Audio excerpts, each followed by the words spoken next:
राजनीतिक महत्वाकांक्षाएं वहां पर हावी हो गई, जिसके कारण वो गेस्ट हाउस कांड हुआ। मैं आपको एक वाकया बताऊं कि काशीराम जब जीवित थे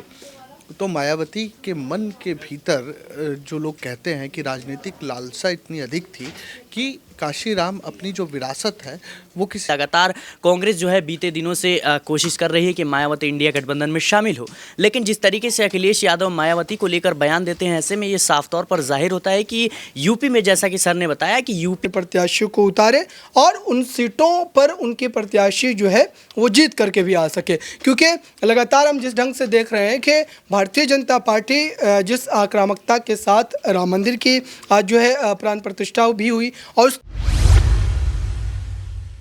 यूपी की सियासत इन दिनों लगातार चर्चाओं में बनी हुई है। जब से समाजवादी पार्टी से प्रमुख अखिलेश यादव ने बहुजन समाज पार्टी की सुप्रीमो मायावती को लेकर साफ तौर पर कहा है कि अगर वह इस गठबंधन में, इंडिया गठबंधन में शामिल हो भी जाती हैं तो भी उन्हें कोई आपत्ति नहीं है। जहां एक तरफ अखिलेश यादव के तेवर नरम हुए, वहीं दूसरी ही तरफ मायावती उन्हें गिरगिट कहती हुई नजर आई। लेकिन इसके बाद भी यहां पर तमाम कोशिशें कहीं ना कहीं जारी होती हुई नजर आ रही हैं, क्योंकि अखिलेश यादव कहते हैं मायावती की प्रेस कॉन्फ्रेंस के बाद, जो 15 जनवरी को प्रेस कॉन्फ्रेंस हुई, उसके बाद वह कहते हैं जो उन्होंने बयान दिए हैं वो कहीं ना कहीं किसी के दबाव में कहे गए हैं। ऐसे में सवाल लगातार उठ रहे हैं, क्या अब बहुजन समाज पार्टी की सुप्रीमो मायावती अपने फैसले में बदलाव करेंगी, जिस तरह से सपा प्रमुख अखिलेश यादव के तेवर लगातार नरम होते हुए नजर आ रहे हैं।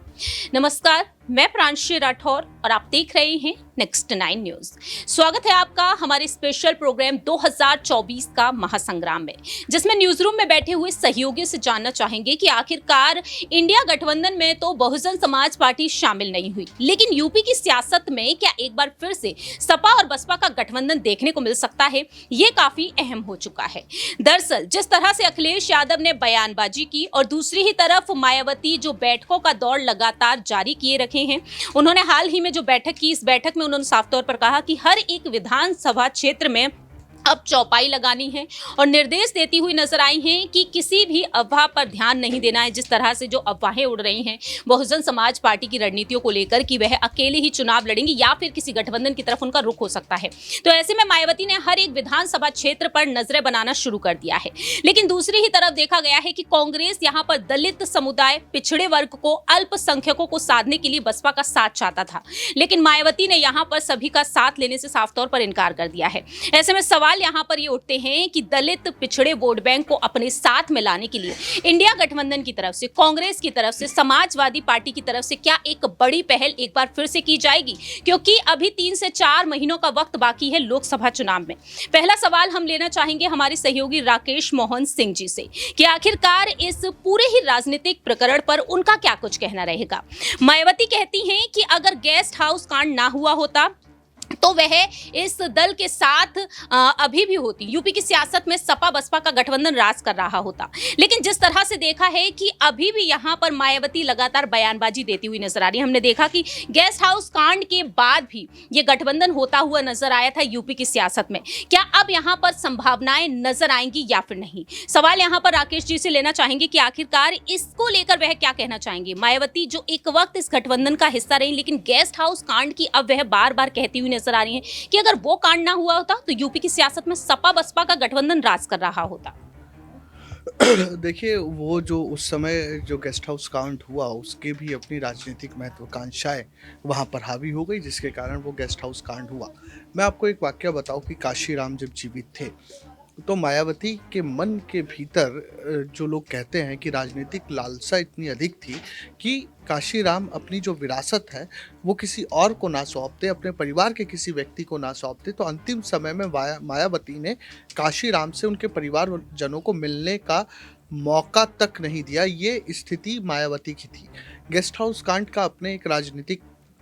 उसका एक पटकथा थी जो लिखी गई। उसमें कहीं ना कहीं दोष एक तरह से मायावती का भी रहा और समाजवादी पार्टी का भी रहा।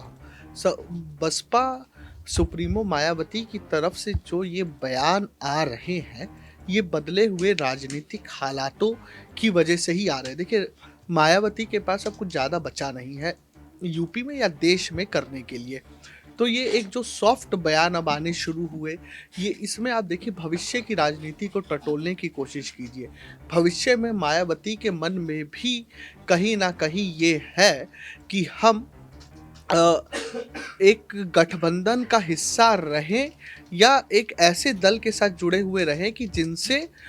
हमारी भी स्थिति मजबूत हो, क्योंकि उनके जो 10 लोकसभा के सांसद, एक विधायक है वर्तमान में, जो 2024 में कितने बचेंगे, विधायकी की तक का तो चुनाव अभी दूर है, लेकिन लोकसभा चुनाव में सांसद कितने बचेंगे मायावती को खुद नहीं पता। तो राजनीति में कई बार कहा जाता है कि सॉफ्ट बयानों का भी अपना महत्व है, और वही मायावती अब उन बयानों के तहत अपना भविष्य टटोलने की कोशिश कर रही है। वाकई में इन बयानों पर अगर रुख कर लिया जाए तो यूपी की सियासत में इनके बयानों से और साथ ही साथ अखिलेश यादव के बयानों से सियासी सरगर्मियां काफी तेज हो चुकी हैं। अगला सवाल यहां पर सिराज से लेना चाहेंगे। यूपी की सियासत जिस तरह से चर्चाओं में बनी हुई है, बार बार यहां पर सपा और बसपा पर ही सबकी नजरें आकर टिक जाती हैं, और ऐसे में अगर कांग्रेस की ही बात कर ली जाए, राहुल गांधी जो अपनी भारत जोड़ो न्याय यात्रा लेकर जल्द ही यूपी की तरफ पहुंचेंगे। भारत जोड़ो यात्रा के दौरान हमने देखा निमंत्रण पत्र भेजा गया था हर एक विपक्षी दल को, राजनीतिक दल को, लेकिन यहां पर इस बार इस न्याय यात्रा के जरिए क्या राहुल गांधी बसपा सुप्रीमो मायावती तक पहुंचकर निमंत्रण पत्र भेजकर क्या उन्हें मनाने की एक बार फिर से कोशिश की जाएगी? जी देखिए, जिस तरीके से अभी उत्तर प्रदेश की राजनीति चल रही है, कहीं ना कहीं आपको यह भी समझना होगा कि अगर मायावती इंडिया गठबंधन में शामिल होती है तो सपा इंडिया गठबंधन से बाहर हो सकती है। यही वो वजह है कि लगातार कांग्रेस जो है बीते दिनों से कोशिश कर रही है कि मायावती इंडिया गठबंधन में शामिल हो, लेकिन जिस तरीके से अखिलेश यादव मायावती को लेकर बयान देते हैं, ऐसे में ये साफ तौर पर जाहिर होता है कि यूपी में, जैसा कि सर ने बताया, कि यूपी में अभी मायावती का उतना कुछ खास रहा नहीं है प्रभाव। यही वो वजह है कि अखिलेश यादव के दबाव में रहकर कांग्रेस को यह निर्णय लेना पड़ रहा है और अखिलेश यादव के साथ ही यूपी की राजनीति में कदम रखना पड़ रहा है। लेकिन जिस तरह से अखिलेश यादव बयान देते हैं कि मायावती पर जरूर किसी का दबाव रहा है, इस वजह से यहाँ पर देखा जाए उनकी पार्टी के खिलाफ वह बोलती हुई नजर आ रही है, अखिलेश यादव को गिरगिट कहती तक नजर आ रही हैं। अगर दबाव वाली बात आ भी रही है तो आखिरकार किसका दबाव हो सकता है? जी देखिए, कहीं ना कहीं अभी राजनीति जिस तरीके से चल रही है, आपको यह भी समझना होगा कि जब उनके सांसद को जिस तरीके से बीजेपी सांसद रमेश बिधूड़ी ने भरी संसद में गाली दिया था, जाति सूचक गाली दिया था, ऐसे में जो है उन्होंने कुछ खास कदम नहीं उठाया। उन्होंने महज ट्वीट के जरिए वो राजनीति करती हुई देखी गई, बल्कि उन्हें आगे आकर जो है कहीं ना कहीं बोलना चाहिए था, एक्शन लेना चाहिए था, वो चीज़ें उन्होंने की नहीं। तो इससे साफ जाहिर होता है कि कहीं ना कहीं उनके ऊपर जो है एक पार्टी का दबाव ज़रूर रहा है। और मुझे लगता है जिस तरीके से राजनीति चल रही है, मायावती इंडिया और एनडीए दोनों दल में ना शामिल होकर वो अप्रत्यक्ष रूप से बीजेपी के साथ नजर आ रही है।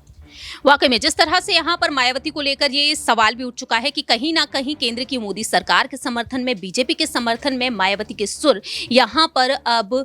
मिलते हुए नजर आ रहे हैं। अगला और आखिरी सवाल यहाँ पर अबरार से लेना चाहेंगे। आखिरकार यहाँ पर बसपा सुप्रीमो मायावती जो बार बार यहाँ पर अपने बयान पर एक तरीके से देखा जाए जिस तरीके से वह टिकी हुई है, इसे लेकर आप क्या कहना चाहेंगे? क्योंकि ये तक कहा गया है कि ऐन मौके पर कहीं ना कहीं मायावती एक बड़ा खेला कर सकती है, किसी एक राजनीतिक दल से कहीं ना कहीं वह जुड़ती हुई देखी जा सकती है। देखिए, मायावती बीते 2-3 या 4 वर्षों की बात करें तो एक राजनीतिक खामोशी जो उनकी तरफ से देखने को मिली है,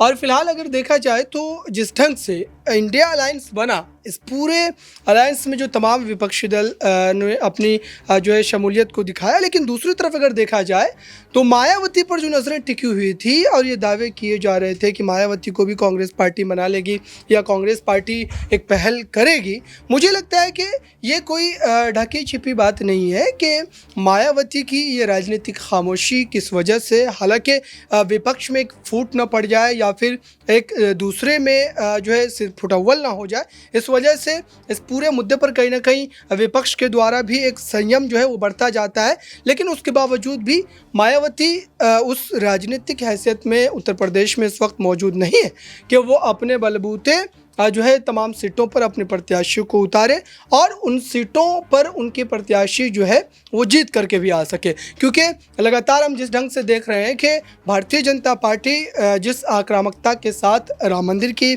आज जो है प्राण प्रतिष्ठा भी हुई, और उसके बाद कहीं ना कहीं आप ये कह सकते हैं कि विपक्ष के लिए एक और नई चुनौती जो उभर करके सामने आई है कि विपक्ष इसका काट कैसे ढूंढता है। वैसे भी उत्तर प्रदेश में अखिलेश यादव की सक्रियता पहले से मौजूद है और उन तमाम मामलों के बावजूद भी मायावती किस ढंग से 2024 के लोकसभा चुनाव में जो है जीत हासिल करती है। हालांकि उनका एक अलग वोट बैंक है, वो वोट बैंक उनके साथ हमेशा से जुड़ा रहा है, चाहे आप कहें कि उनकी राजनीतिक सक्रियता रही हो या नहीं रही हो, लेकिन अब उसमें भी एक सेंधमारी जो है चंद्रशेखर रावण के रूप में जो है सामने आता है। और पश्चिमी उत्तर प्रदेश में जिस ढंग से चंद्रशेखर रावण ने अपनी राजनीतिक सक्रियता दिखाई है और लगातार वो अपने वर्ग को, अपने समाज को कहीं ना कहीं जो है अपने साथ जोड़ने का काम कर रहे हैं, या फिर खुद को एक